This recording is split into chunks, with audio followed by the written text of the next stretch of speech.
Hi everyone, it's Justine. This video is for you if you sometimes think, does my outfit right now make me look older than I am or than I feel? What should I change? What's the trick? So I took some questions that I keep seeing on my YouTube and on my Instagram, and today I answer them. So 4 things that can make your outfit look older than you wish, let's put it this way, what the problem is and how to correct it. Let's go. Let's start with boxy clothes. They're tricky to mine smartly without looking like you couldn't be bothered to get out of your PJs. I get this question a lot, often from ladies over 40, but not only, who tell me, I just want to be comfortable in my clothes. I don't want pressure around the belly anymore, or I don't want to push up my breasts, or I gain weight, I don't like my legs anymore, this kind of thing. It has to do with body confidence and with hiding your body under clothes that are quite wide and not fitted. In summer, I'm thinking of the typical linen trousers plus a linen shirt worn over an oversized top. Very comfy, but you can feel like it makes you look older, tired, not sharp. That's because the proportions don't work. Your solution is to bring in something fitted.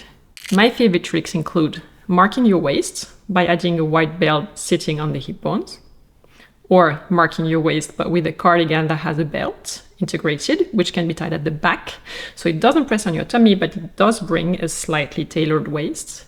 And a third option is to replace one of your garments by something tailored.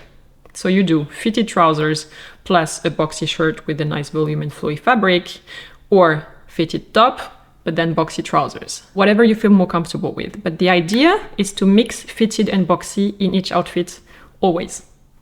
It will look more polished, sharper, more dynamic as well. The next thing that can make you look older is when you wear mainly neutrals. Let me explain.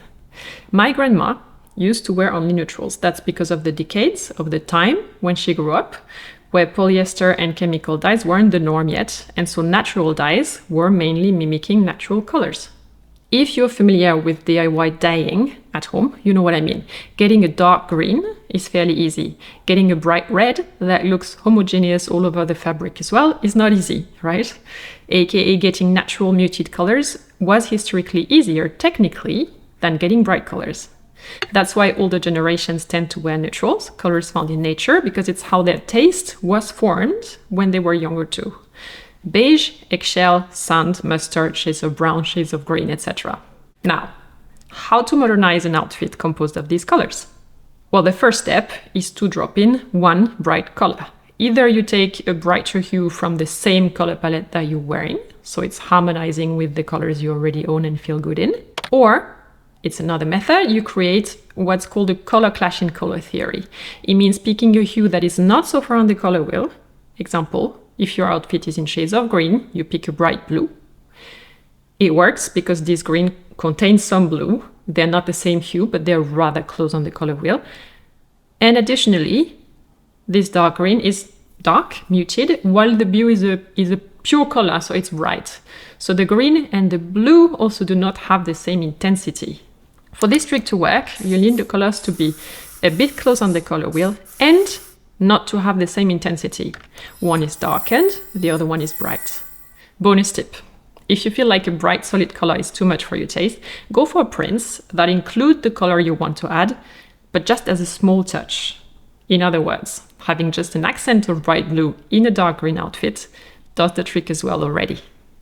Next one, wearing too many accessories. That's a heavily discussed topic. Who decides what's too many? My opinion, if I see a woman wearing rings, bracelets, necklace, and earrings that are all matching, it's too much.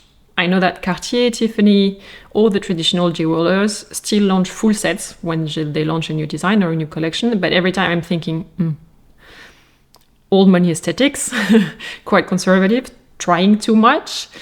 What I'm trying to say is it doesn't feel contemporary. I know 2 solutions. The first one is to put your jewelry on and then to take one piece off. Maybe the bracelet, maybe the necklace. It's a method that French women often abide by, and I think it has been said by Chanel. The other method is to mix styles. Bold rings with minimalist earrings, for example, it creates contrast, it feels more curated, more individual, more modern. As a designer, I do what I preach too. I don't recommend you wear a full matching set of the jewelry I create. I say choose 2 or 3 pieces. Personally, I enjoy wearing big earrings without a necklace. These earrings are from my line, by the way. If you want to see my designs, these two, you can click on the card somewhere here in the screen, and I'll leave you a link in the video description as well. Have a look. Moving on to prints. There is something about prints where too many is really too many. The epitome of too many prints is Iris Apfel. She works in fashion and it's her style, that's okay. But I do feel that for most of us, 2 different bold prints are already a lot in an outfit.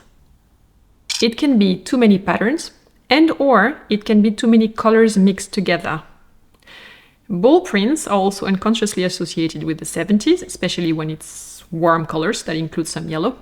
Think of the wallpapers and the whole mood in the movie American Hustle. That's what I'm talking about. And when you wear color palettes reminiscent of past decades, it looks like past decades. It's just how our brains are wired to associate things. To avoid having too many prints, I recommend you choose just one dominant print and pair it with solid colors. These colors can be colors that are somewhere in the print as well for more harmony, or if you wish more contrast, you can also go for colors that are not part of the print. See the color clash thing I was talking about. If you're feeling bolder, you can also pair your dominant print with a tiny print, so a second one, but quiet. In that case, personally, I'd match the hues somehow to avoid having too many patterns and too many colors again. Prints are always a bit tricky. They often feel like they're from a specific time. They tend to be fashionable and then they go out of fashion. They're rarely timeless, so careful here. Speaking of timeless, I have a new resource. I created it to answer the question, Justine, what is timeless? How do I get timeless style? Great question. I gave it some thought and I found that there are only 7 rules really to respect in order to achieve timeless style. So I summarized these 7 rules into a PDF guide, which I'm now giving to you for free. If you want it, go to justineleconte.com/timeless and I'll send it to you. And there are people who got the guide and then wrote back to me saying, Justine, this is such a valuable resource. You should be charging for it. But when I sat down to create it, I decided that it would be free. So I'm sticking to my guns and it's free. Thumbs up if you enjoyed this video. Thank you very much. Your next one to watch is linked here in the card. It's about how to curate a stylish wardrobe in any season, using tips that I learned over time while working in fashion. Subscribe to this channel if you haven't done it yet, and if you are subscribed, then I'll see you soon in the next one. Take care. Bye.